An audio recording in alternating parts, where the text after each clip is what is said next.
हमारे साथ शेयर करें ताकि हम आगे लाइफ में या एडवेंचर फील्ड में ग्रो अप कर सकें। तो कैंप 4 से जो बालकोनी जगह जहाँ पे सिलेंडर चेंज होता है, आप करना, आप ओम का उच्चारण भी कर सकते हो आँख बंद करके, आँख बंद करके चुपचाप बैठ भी सकते हो। उसके बाद में एलईडी स्टेप आता है और आप सबक पे पहुंच जाते हो।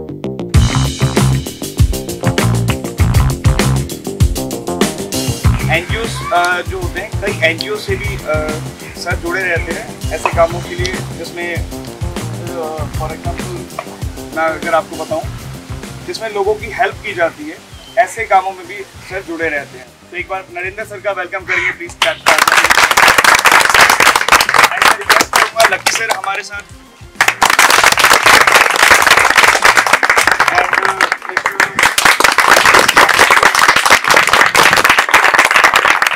तो एक बार अपना जो एक्सपीरियंस है एंड जो अपनी अचीवमेंट है उससे कुछ पार्ट निकाल के हमारे साथ शेयर करें ताकि हम आगे लाइफ में या एडवेंचर फील्ड में ग्रो अप कर सकें। Please welcome Narendra sir. आप सभी को नमस्कार, जय श्री राम। सबसे पहले आप एडवेंचर से जुड़े उसके लिए धन्यवाद, क्योंकि आज से बहुत से कम लोग हैं जो एडवेंचर से जुड़ते हैं और ऐसी एक्टिविटीज़ में इन्वॉल्व होते हैं। आजकल की जनरेशन जो है वो फ़ोनों तक सीमित रह गई है। खेलना है तो भी फ़ोन पे, खाना है तो भी ऑनलाइन, डिपेंड करता है कि बाहर जाने से थोड़ा सा कतराते हैं। जब मैं एडवेंचर में आया था तो 7 साल के लगभग मेरी उम्र थी और मैं फर्स्ट टाइम आपकी तरह से आउटडोर कोर्स में गया था। फादर इंडियन आर्मी में थे तो उनकी यूनिट के बच्चे इकट्ठे होकर चले गए। पीछे अरावली में एक प्रोग्राम था जहाँ पाथफाइंडर स्कूल था। उसके बाद जब मैंने बेसिक कोर्स किया तो निम में जब मैं 2012 में गया, 12th पास आउट करके एडवांस किया, सर्च एंड एचपी की MOI किया।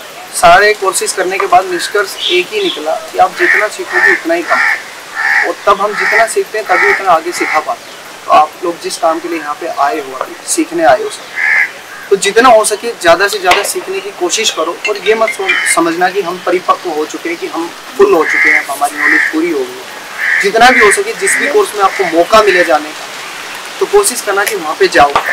और कोर्स में जाने का मतलब ये नहीं कि आप जो वहाँ पढ़ाया जा रहा है वो पढ़ लिया और घर पे आ गए, नोट्स पढ़ लिए, रट लिए। जो लोग वहाँ पे आए हैं सबसे सीखें। जो इंस्ट्रक्टर सिखाएंगे वो एक जो बुक है उसको सिर्फ आपको पढ़ के बताएंगे, उसके बारे में प्रैक्टिकल करेंगे। लेकिन जो लोग आए हुए हैं वो अपने अलग अलग एक्सपीरियंस आपसे शेयर करेंगे, वो प्रैक्टिकल नॉलेज आपको लाइफ टाइम काम आएगी। जब हम माउंटेन्स में जाओगे तो यहाँ जैसी कंडीशन नहीं होती कि हम यहाँ बैठे आराम से, ठीक है, सब चीज़ें सुख सुविधाएँ हमारे पास में। लेकिन तब हम माउंटेनरिंग में प्रॉपर इस फील्ड को यदि हम माउंटेनरिंग में लेके जाते हैं तो वहाँ सारी चीज़ें बदल जाती हैं। जब वेदर बदलता है, विंड स्पीड होती है, टेम्परेचर गिरता है, ऑक्सीजन लेवल कम हो जाता है, तब हमें एक्चुअल में पता चलता है कि आज तक हमने सीखा क्या है। उसी दौर में अभी निम में कुछ दिन पहले आपने सुना होगा कि एवलांच आया था, काफ़ी सारे इंस्ट्रक्टर्स और स्टूडेंट्स भी मारे गए। 2 मेरी कोलीग्स थी जो इंस्ट्रक्टर्स थी। जब हम निम में एक साथ इंस्ट्रक्टर हुआ करते थे तो वो दोनों वहाँ पे उनका अपना शरीर पूरा हो गया। लेकिन वो इतनी एक्सपीरियंस थी, यदि वो एक्सपायर हो सकती, जिनमें से एक लेडी इंस्ट्रक्टर 8005 पीक कर चुकी है। अब हम कहते हैं कि कोई भी छोटे पीक को बहुत आसानी कर लेंगे, इतना इजी नहीं होता। हर माउंटेन के अलग कंडीशंस होती हैं, अलग डिफिकल्टीज लेवल होते हैं, सब चीज़ों का अलग अलग प्रारूप होता है एक वहाँ पे। तो हमें कभी भी किसी भी पीक को, किसी भी चैलेंज को हल्के में नहीं लेना चाहिए, उसको डीप से पढ़ना चाहिए और नॉलेज जितनी हो सके गेन करनी चाहिए जहाँ से भी मिले। अब जरूरी नहीं है कि इनमें से कोई भी ऐसा इनमें से इंस्ट्रक्टर होंगे जो मेरे को क्या सिखा के चला जाए मुझे पता भी नहीं, और मैं आप सब लोगों को क्या सिखा दूँ वो मुझे भी नहीं पता। तो हम सब लोगों को एक दूसरे से सीखना पड़ता है। माउंटेनियरिंग और जो एडवेंचर गेम है टीम गेम, आप इंडिविजुअल कुछ भी नहीं कर सकते। क्या आप में से कोई ऐसा है जो सारे काम एक साथ कर देगा, रोड भी फिक्स कर देगा, करके भी दिखा देगा?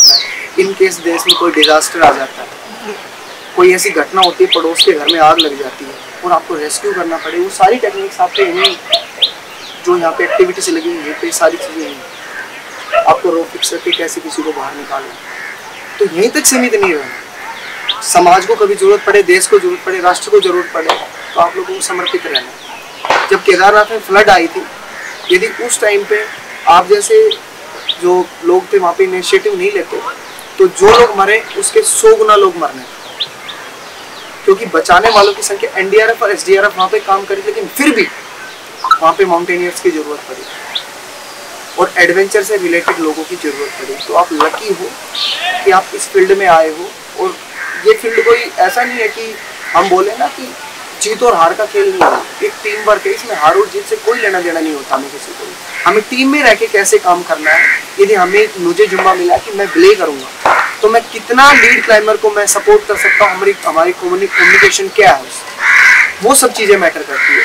यदि आप ऊपर बैठ के कमांड कर रहे हो तो आपकी पूरी टीम के अंदर आपकी कोऑर्डिनेशन क्या है, वो सब चीज़ें मैटर करती है। कुछ चुनिंदा लोग ऐसे भी होंगे जो और भी जुड़ेंगे, जब जुड़ेंगे तो आप कोर्सेज में जाओगे प्रोफेशनल करने के लिए। बेसिक और एडवांस जब आप कोर्स करोगे तो उसमें ये नहीं सिखाया जाएगा आपको पहाड़ कैसे चढ़ना, उसमें ये सिखाया जाए कि आप अपने आप खुद से कैसे लड़ सकते हो, खुद कैसे मजबूत हो सकते हो। जब हम नेचुरल कंडीशंस में होते हैं तो कई बार हाथ पैर साथ छोड़ जाते हैं, स्टेमिना साथ छोड़ जाता है, लेकिन दिमाग मजबूत है तो यू कैन डू। सुना होगा ना बहुत से एक्सपीडिशन 100 मीटर से 200 मीटर से फेल हो जाता है। वो फेल होने का कोई कारण नहीं होता। थके तो सब हुए, थकता तो मैं भी हूँ, थकते तो सर भी है, लेकिन आप मेंटली कितना स्ट्रॉन्ग हो वो डिपेंड करता है। तो आप यहाँ सीखने आए हो, आप सब लोग बहुत ही अच्छी फील्ड से जुड़े हो। जब नेचर से जुड़े तो नेचर लवर तो वैसी बातें बनी जाओगे। तो इन चीज़ों को जितना हो सके मतलब देश से भी जोड़ना, कभी आप लोगों की जरूरत पड़े तो आप लोगों को समर्पित करें। अभी आपने कोर्स में जो सीखा ना, ये आपको आगे प्रोफेशनल होना, जब आप बेसिक कोर्स वगैरह के लिए जाओगे ना तो ये चीज़ें सारी सपोर्ट करेंगे आपके लिए ना। एक नई दुल्हन जैसा नहीं रहेगा कि आप एक नए घर में आए और आपको ये नहीं पता कि बर्तन कहाँ रखे। हम जब गए थे हमें देखे पैरावाइनर नाम पे क्या बवाल आ गया, लेकिन आप सब लोगों को पता चल गया। हमें रोप के बारे में नहीं पता था, रस्सी घर में देखी तो बस उतना ही। लेकिन आप लोगों ने अभी सीख लिया, आगे आप लोगों को इसलिए सपोर्ट करें। जब बेसिक कोर्स में जाओगे सर जैसे इंस्ट्रक्टर्स वहाँ पे बोलेंगे तो आप मतलब ये सोचोगे समझोगे नहीं कि ये बोल क्या रहे, मतलब टर्मिनोलॉजी आप समझ पाओ।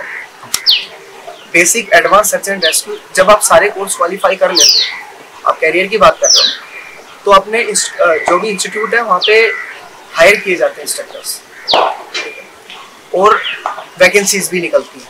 इंडिया में बहुत सारी बड़ी बड़ी कंपनीज हैं और जिस कंपनी के आप साथ अभी काम कर रहे हो ये अभी न्यूली बिल्डअप है, 4-5 साल हुए हैं और आने वाले टाइम में जब तक आप उठ के आओगे 2-3 साल में तो इनका भी बहुत बड़ा वो बन जाएगा प्लेटफॉर्म। तो आप as a instructor, as a team leader, as a guide, as a track leader, as a asset track leader आप जा सकते हैं। अब बात करें हम फोर्स की, NDRF, SDRF इसमें जा सकते हैं। और इससे भी हटके हम बात करें तो आप पर्सनल ट्रेनिंग दे सकते हो। आपको किस किस को पता है कि आर्टिफिशियल वॉल ओलंपिक में पता है? बस तो सीखने के बाद वो आपसे इंस्ट्रक्टर ट्रेनिंग दे सकते हो। अपना इंस्टीट्यूट खोल सकते हो। इंस्टीट्यूट नहीं खोल सकते हो तो जहाँ पे वॉल है उसको हायर करके वहाँ पे स्टूडेंट्स को ट्रेन कर सकते हो। माउंटेनिंग में सबसे बड़ी जो अचीवमेंट होती है, एक तरीके से मैं बात करूँ हैंड्स डाउन, माउंटेनिंग में जो सबसे बड़ी अचीवमेंट होती है वो होता है कि जो माउंटेनिंग लाइन में जो सबसे ऊंची पीक है माउंट एवरेस्ट, उसे सबमिट करना। तो अगर उसके बारे में भी अगर आप जानना चाहते हो तो मेरे से ज़्यादा एक्सपीरियंस सर को होगा। मुझे कुछ भी आइडिया नहीं, मैंने अभी कोई बड़ी पीक सबमिट नहीं की है, तो सर ने 2 बार वो सबमिट कर रखी है। तो अगर वो भी किसी का गोल है, अगर माउंटेनिंग में एक्सपीरियंस है या चाहते हो माउंटेनिंग लाइन से जुड़ना, तो सर उसके बारे में ज़्यादा डीपली बता सकते हैं। तो ऐसा भी किसी का है? सर जब आप एवरेस्ट क्लाइंब कर रहे थे तो उस वक्त आपके दिमाग में क्या चल रहा था? मेरे दिमाग में क्या चल रहा था?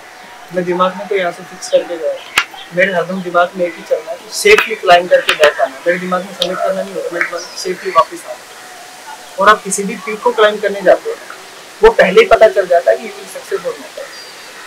जो आपकी प्लानिंग होती है उसके ऊपर सारा डिपेंड है। मैंने फर्स्ट टाइम एवरेस्ट किया था तो बिल्कुल नॉर्मली किया 60 डेज में, 50 to 60 डेज में। अभी मैंने पिछले साल किया है वो 6 डेज में किया, फास्टेस्ट एक्सपीडिशन किया था विदाउट एक्लेमेटाइजेशन। बिना सीधा बेस कैंप लैंड किया हेलीकॉप्टर से और 6 दिन के अंदर एवरेस्ट चढ़ के वापस आया। तो जो हमारी उससे पहले की जो प्लानिंग होती है ना उसके ऊपर पूरा एक्सपीडिशन टिका होता है और दिमाग में वो बहुत कुछ चल रहा होता है। आप यहाँ सोच के जाओगे वहाँ कुछ अलग ही होता है। यदि आप ये सोच के जाओ कि यहाँ से कि मैं जी एक दिन में YouTube पे देखा ये बंदा इतनी देर में चला गया तो 6 घंटे में तो ये इतनी स्ट्रेंथ एक्सरसाइज करता तो मैं इसे 2 गुना करता हूँ 4 घंटे में चला जाऊँ, ऐसा नहीं। आप कितने एक्लेमेटाइज हो पाते हो उस कंडीशंस में वो डिपेंड करता है।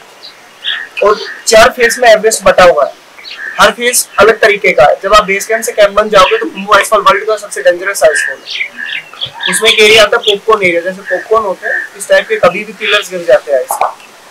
कैंप 1 से कैंप 2 बिल्कुल आप और मैं एक दूसरे को देख रहे हैं, ऐसे सामने टेंट दिखते हैं लेकिन पहुंचता ही नहीं है बंदा, क्योंकि हाउस है, up down up down up. आप ऊपर आओगे सामने दिखोगे, नीचे जाओगे फिर जाना है। कैंप 2 से कैंप 3 एक पूरा लॉन्ग वॉल है और एक पिच आती है लंबी।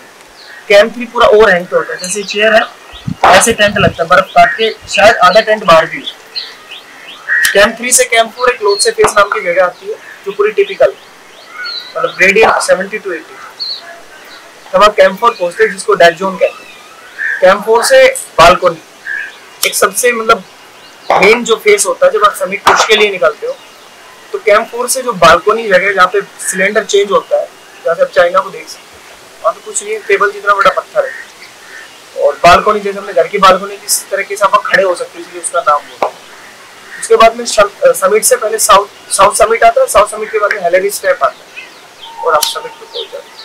काफी सारे फेसेस हैं हम जो यूट्यूब पे देख पाते हैं, जहाँ पे मेरी हिम्मत होती है मैं उतनी वीडियो बना पाऊंगा और वही आप देख पाओगे। जहाँ मेरी खुद की फटी रहती है वहाँ मैं कहाँ वीडियो बना के आपको दिखाऊंगा। तो कुछ चीजें हिडन होती है जो आपको खुद वहां जाके एक्सपीरियंस होगा। जो एक्सपीरियंस मैंने लिया है वो बता सकता हूँ, दिखा नहीं सकता क्योंकि मैं रिकॉर्ड नहीं कर पाया उस टाइम, क्योंकि मेरी खुद की हालत ढीली थी। ये सच है। बाकी फिल्म में बात करूँ तो बहुत आसान है, मजा आया।